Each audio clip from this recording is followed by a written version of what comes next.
The polished floors of Eagle Skyway's terminal gleamed under the artificial lighting, reflecting the hurried footsteps of travelers rushing to their gates.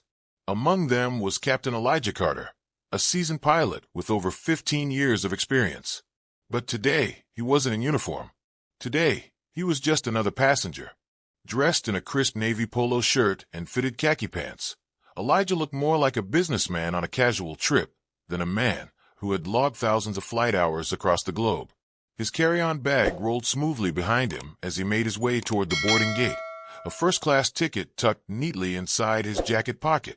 A long-haul flight from New York to Los Angeles awaited him, a rare moment to sit back and relax rather than navigate the cockpit. He had just come off a strenuous 2-week stretch of flights, and this was supposed to be his break before another demanding schedule. As he approached the gate, the hum of conversations and the chime of final boarding calls filled the air. Passengers queued up in various groups, flashing their boarding passes as they stepped toward the jet bridge. Elijah glanced at his boarding pass, C2B, first class. The attendant at the counter, a young woman with a neatly pinned name tag that read Samantha, barely looked up as she waved passengers forward. When Elijah reached her, he handed over his pass with a polite nod. She barely spared it a glance before a thin line formed between her brows. She hesitated, then scrutinized the ticket. "Is this correct?" she asked, her voice edged with doubt. Elijah blinked. "Excuse me." Samantha's gaze flickered over him, taking in his casual attire. "Are you sure you're supposed to be in first class, sir?" A flicker of annoyance tightened in Elijah's chest, but he kept his voice even. "That's what the ticket says, doesn't it?" Still, Samantha's fingers hovered over her keyboard, as if she needed further confirmation. Passengers behind him in the line shifted impatiently, the usual pre-flight tension in the air. With a sigh, Elijah calmly added, "Feel free to verify it if you need to." A moment of hesitation. Then, without an apology, Samantha handed the ticket back and motioned for him to board. Elijah took a slow breath and walked through, shaking off the moment. "Not today. I'm not going to let this bother me." Yet, the sting of assumption clung to him. The interior of the plane was pristine. Eagle Skyways prided itself on its luxurious first-class service.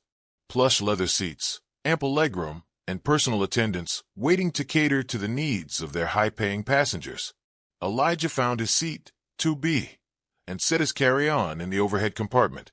As he settled in, a flight attendant, Lisa Monroe, approached with a polite but forced smile. "Sir," she said, her tone measured, "this is first class." Elijah nodded. "I know." Lisa's eyes narrowed slightly as she glanced at the empty seat beside him, then back at him. "May I see your boarding pass again?" she asked, though it sounded more like a directive than a request. Elijah's jaw tensed. He had been flying for years, logging more hours than most of the crew on this plane. Yet, here he was, questioned for merely sitting in his assigned seat. Still, he remained calm. "Sure," he said, pulling it from his jacket and handing it over. Lisa studied it, then frowned, as if looking for some mistake. A pause. Then she said, "I'll have to check this with the gate agent." Elijah exhaled slowly. Around him, passengers had begun watching the exchange. Some were merely curious, but others were expressions of thinly veiled judgment. A man in business attire leaned toward his wife. "What's the issue now?" he muttered. Elijah caught whispers from another row. "Maybe he got upgraded by mistake." "Looks like someone is in the wrong seat." Every word tightened the coil in his stomach. He had experienced this before: assumption, doubt, and skepticism, wrapped in professionalism. Lisa returned a moment later, her face unreadable. "We're confirming this with the gate," she said. "Just a precaution." Elijah gave a tight smile. "A precaution for what, exactly?" Lisa hesitated. "It's standard procedure."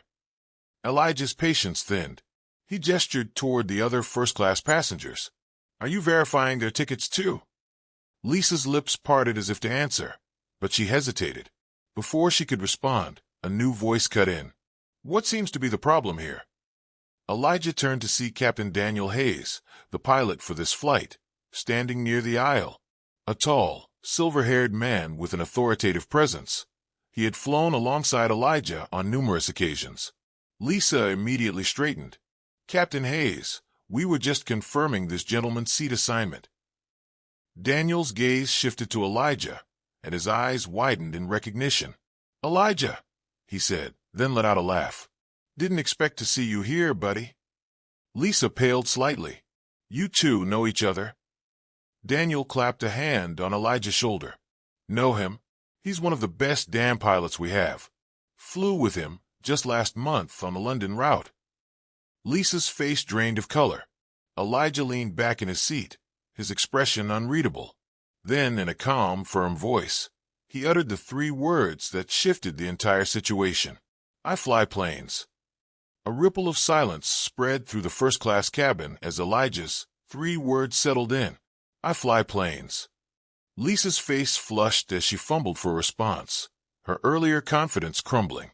The surrounding passengers, who had been murmuring their assumptions moments before, suddenly fell quiet, their curiosity now laced with embarrassment. Captain Daniel Hayes chuckled, shaking his head. "Damn, Elijah, you should have led with that." Elijah smirked, but his expression remained measured. "Shouldn't have had to," he replied simply. Lisa swallowed hard, then straightened her uniform, trying to regain some composure. "Captain Carter, I sincerely apologize. It was a misunderstanding." Elijah tilted his head slightly. "Was it?" The tension in the air was thick. Lisa opened her mouth as if to speak, then hesitated. She knew she had made a mistake. Elijah didn't intend to humiliate her, but this wasn't just about one interaction. It was about all the times people like him had been questioned, doubted, or assumed to be something less than they were. Captain Hayes, sensing the weight of the moment, spoke up. "Lisa," he said, his tone even, "I trust you and the crew to treat all passengers with equal courtesy and professionalism. That includes Captain Carter." Lisa nodded quickly, her lips pressing into a thin line. "Of course, Captain. Again, I deeply regret the inconvenience." Elijah studied her for a moment. Then he sighed and gave her a small nod. Lesson learned, he hoped. As Lisa excused herself, Captain Hayes leaned in with a grin. "You always did have a way of making an entrance," he teased. Elijah chuckled. "Not the entrance I was going for, but I'll take it." Hayes patted his shoulder. "Well, sit back and enjoy the flight. I'll make sure they don't accidentally mix up your meal order too." As the plane leveled at cruising altitude, Elijah leaned back, staring out of the window at the endless stretch of sky. The murmurs had died down, but he could feel it. The unease, the weight of self-reflection, settling on the passengers around him. The businessman who had whispered about the wrong seat now seemed suddenly fascinated by the in-flight magazine. The woman who had assumed he was sneaking and kept stealing glances in his direction, her lips pursed as if struggling with an unspoken thought. Elijah had seen this before. Prejudice was a funny thing. It rarely announced itself outright. It lived in subtle moments, assumptions, and unspoken doubts. Did they feel guilty? Maybe. Would they think twice the next time? He hoped so. Halfway through the flight, Lisa reappeared, this time with a different energy. "Captain Carter," she started, her voice softer than before. "Would you allow me to make this right?" Elijah raised an eyebrow. "How do you plan to do that?" Lisa exhaled. "I should have known better. Instead of assuming, I should have asked, without judgment. I don't expect you to accept an apology, but I want to acknowledge that I was wrong." Elijah studied her, then nodded. "Acknowledgement is a good place to start." Lisa smiled faintly, then glanced around the cabin. "Would you mind if I shared something with the passengers?" Elijah leaned back. "Go ahead." Lisa turned toward the seated passengers. Some looked up in surprise. Others pretended not to listen, but all were paying attention. "Ladies and gentlemen," she began, her voice carrying through the first-class section. "Earlier today, I made an assumption. I judged a passenger by his appearance instead of treating him with the respect I give to everyone else. That was a mistake, and I want to take this moment to say, assumptions don't define people. Actions do." A pause. The businessman lowered his magazine. The woman looked down at her lap. Lisa turned back to Elijah. "Captain Carter, Thank you for reminding me that respect isn't about who we think someone is. It's about who they are. Elijah gave her a nod of respect. Glad you see that now.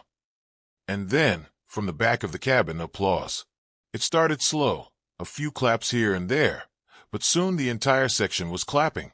Not just for Elijah, but for the lesson learned. Elijah let out a breath and allowed himself a small smile. This wasn't just about one flight. It was about changing mindsets, one assumption at a time. As the flight landed in Los Angeles, passengers slowly began gathering their belongings. Lisa met Elijah's eyes one last time. Safe travels, Captain. Elijah nodded. You too. As he stepped off the plane, a young black boy, no older than 12, watched him intently. His father stood beside him, and as Elijah passed, the boy whispered, Dad, I want to fly planes too. Elijah turned, smiled, and gave the boy a nod. Then do it, and don't let anyone tell you otherwise. The father smiled in understanding, placing a hand on his son's shoulder. Elijah walked through the terminal, his footsteps lighter. Today, a lesson had been learned, and maybe, just maybe, a future pilot had been inspired.